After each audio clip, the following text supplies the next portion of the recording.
Assalamualaikum warahmatullahi wabarakatuh. Perkenalkan, nama saya Firdika Wahyuni. Saya menempuh pendidikan di Universitas Kiai Haji Abdul Halim, program studi perbankan syariah S1.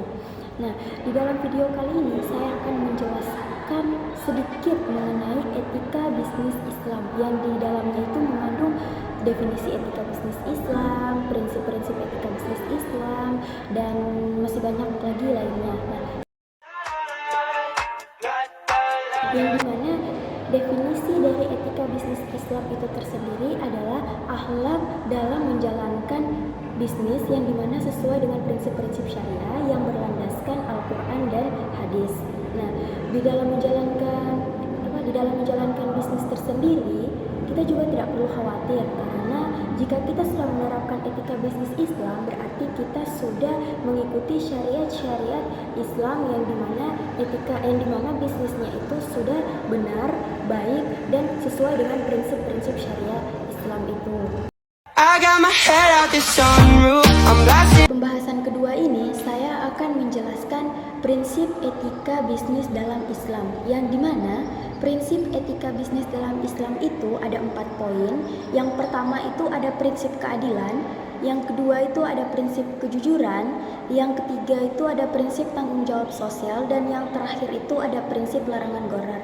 Nah, di mana prinsip keadilan ini, prinsip ini berlaku kepada setiap pembisnis, yang dimana pembisnis itu harus berlaku adil ke semua transaksi atau ke kerjasama bisnisnya seperti itu. Nah, di dalam keadilan ini juga harus berarti memberikan upah kepada karyawan atau gaji kepada karyawan itu dengan adil sesuai dengan kinerja karyawan tersebut. Nah, terus juga di sini prinsip keadilan itu tidak ada yang namanya penipuan dalam melakukan transaksi. Yang kedua itu ada prinsip kejujuran. Nah, yang dimana pelaku bisnis ini harus transparan dalam semua aspek usahanya, baik kepada pelanggannya, baik kepada mitra bisnisnya, dan baik kepada karyawannya. Nah, di sini juga kejujuran itu termasuk ke dalam produk dan jasa, yang dimana produk dan jasanya itu harus lebih akurat. Yang ketiga itu ada prinsip tanggung jawab sosial. Nah, di mana prinsip ini harus memastikan bahwasannya barang yang dikirimkan kepada konsumen itu tidak rusak atau tidak membahayakan masyarakat. Terus yang terakhir ada larangan gharar, yang dimana larangan gharar ini menghindari yang namanya transaksi ketidakpastian, karena kalau ada yang namanya transaksi ketidakpastian bisa jadi akan merugikan salah satu pihak. Makanya di dalam prinsip Islam itu ada yang namanya larangan gharar atau larangan ketidakpastian. Pembahasan yang ketiga ini saya akan menjelaskan sedikit mengenai langkah-langkah penerapan dalam etika bisnis Islam, yang dimana itu ada kepatuhan terhadap syariah. Jadi jika kita ingin melakukan bisnis, kita harus menerapkan kita harus menerapkan yang namanya larangan riba, larangan gharar, dan larangan maisir. Yang dimana riba ini kita tidak boleh mengambil keuntungan yang berlebihan atau bunga yang berlebihan.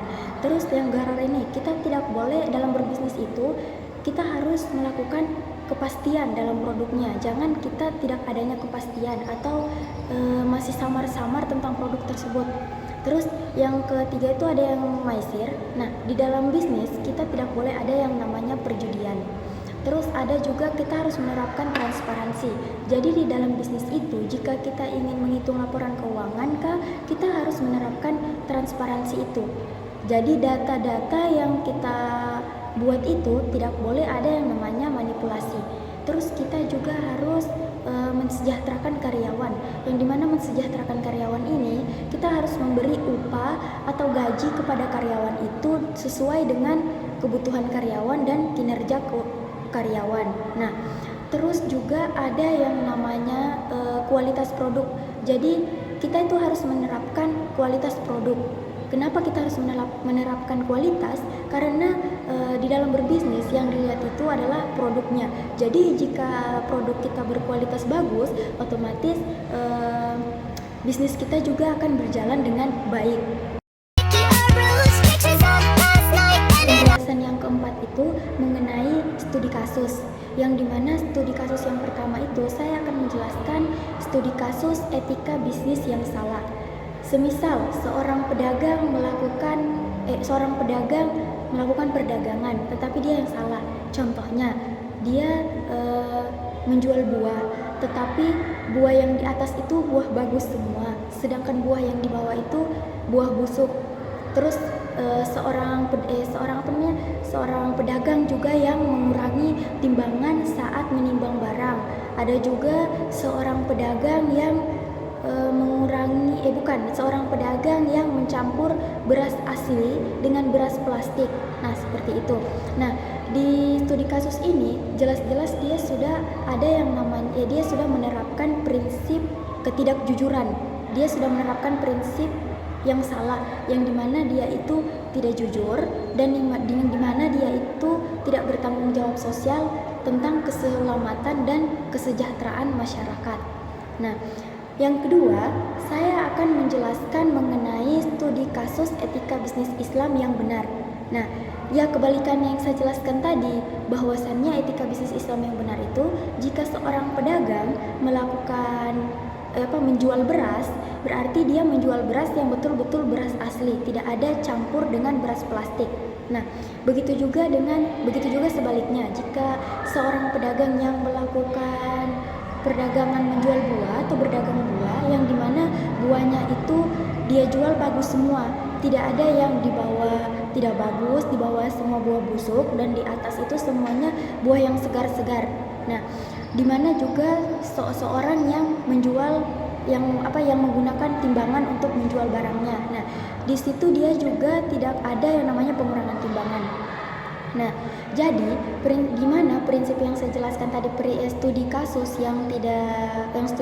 yang benar itu sudah melakukan prinsip etika Islam yang benar, yang dimana dia melakukan prinsip etika bisnis yang jujur, dia tidak melakukan kesalahan apapun, dan dimana dia juga mengutamakan keselamatan masyarakat atau kesejahteraan masyarakat dari produk-produk yang dijual tersebut.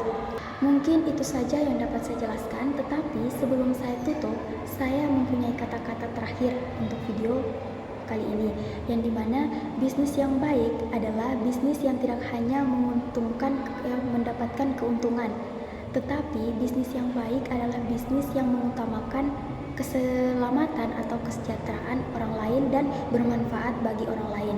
Nah, demikian video kali ini. Saya pamit undur diri. Wassalamualaikum warahmatullahi wabarakatuh.